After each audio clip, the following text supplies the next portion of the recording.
अब fifth question की बात करें, ये क्वेश्चन नंबर फिफ्थ है 7.1 का। इसके अंदर दे रखा है कि line L is the bisect an angle A and B, angle 1 equal angle 2 के। जो यहाँ पे L लाइन है, ये जो लाइन है ये L लाइन है, ये क्या कर रही है, ये बाइसेक्ट कर रही है दो एंगलों को। एक तो एंगल A को बाइसेक्ट कर रही है और एक एंगल B को बाइसेक्ट कर रही है। और बाइसेक्ट का मतलब होता है कि किसी भी चीज़ के दो इक्वल हिस्से करना, दो बराबर पार्ट बनाना, दो बराबर हिस्से बनाना। वो साइड के भी हिस्से हो सकते हैं, वो एंगल के भी हिस्से हो सकते हैं।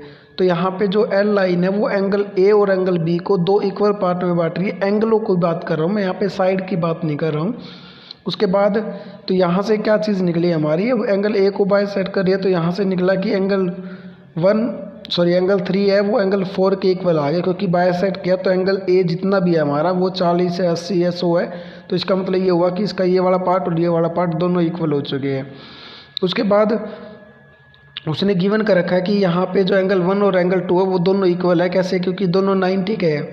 ये गिवन कर रखा है कि ये 90 के है। हमने क्या चीज़ करनी है, हमने ये वाला जो ट्रायंगल है इसके कॉन्ग्रुएंट प्रूव करना है। और कॉन्ग्रुएंट प्रूव करने के लिए हम यदि इन दोनों ट्रायंगलों में से किसी भी एक ट्रायंगल की कोई भी तीन चीज़ें, 3 साइड, 3 एंगल, 2 एंगल एक साइड, 2 साइड एक एंगल, यदि प्रूव कर देते हैं तो हम बोल सकते हैं कि ये दोनों ट्रायंगल आपस में कॉन्ग्रुएंट है। मतलब कि ये हुआ कि कॉन्ग्रुएंट बोलने का मतलब कि इन दोनों ट्रायंगलों की सारी चीज़ें आपस में इक्वल है।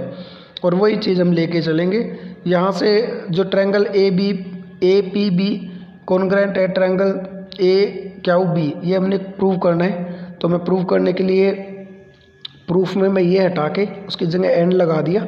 तो इन triangle A P B and triangle A Q B, इनकी बात करेंगे। इन दोनों ट्रायंगलों में कोई भी तीन चीज़ इक्वल करनी है एक दूसरे के।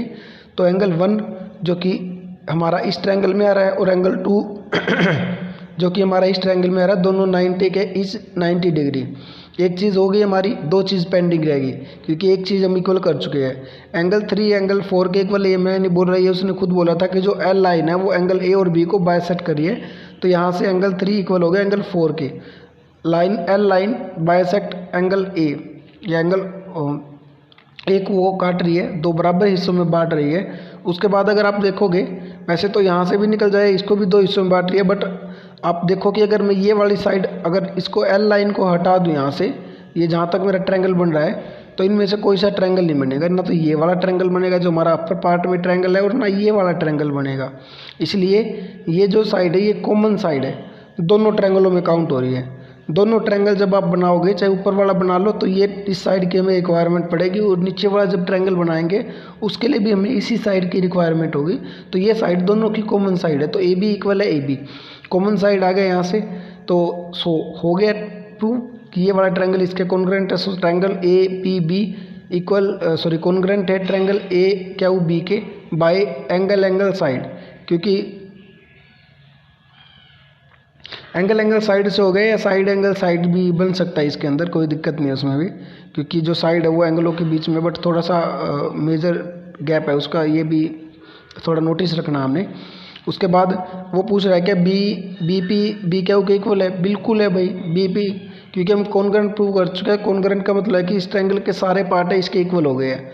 तो ये बी पी और बी क्यू है वो भी नहीं दोनों में से ही आ रहे हैं। तो इसलिए हम ये लगा सकते हैं कि by C P C T के जरिए हम बोल सकते हैं कि दोनों जो साइड है वो आपस में इक्वल है। Congruent part of congruent triangle, ये कॉन्ग्रुएंट पार्ट है कॉन्ग्रुएंट ट्रायंगलों के। और कॉन्ग्रुएंट ट्रायंगल वे ट्रायंगल जिनकी सारी साइडें, सारे जो एंगल है वो आपस में इक्वल होते हैं। और इससे सिद्ध हो गया कि जो बी है वो उसने बोला तो कुछ और ही था, इक्वी डिस्टेंस का मतलब है कि दोनों से इक्वल डिस्टेंस पे है। तो वैसे भी हो गया सोल्व, यहाँ से इक्वल डिस्टेंस है, क्योंकि क्या कह सकते हैं, ये वाली साइड इसकी इक्वल होगी ना, इक्वल होगी, तो इसका मतलब क्या है, ये यहाँ से और यहाँ तक ये इक्वल दूरी पे है। सपोज करो यहाँ पे कोई पॉइंट है और यहाँ से पूछा जाए कि इक्वी डिस्टेंस का मतलब होगा, इसको ऐसे भी लिख सकते हैं कि ये ए हो गया, ये बी हो गया, और इसको क्यू मान लो। तो जो ये क्यू है वो ए से भी इतनी डिस्टेंस पे और बी से भी इतनी डिस्टेंस पे है।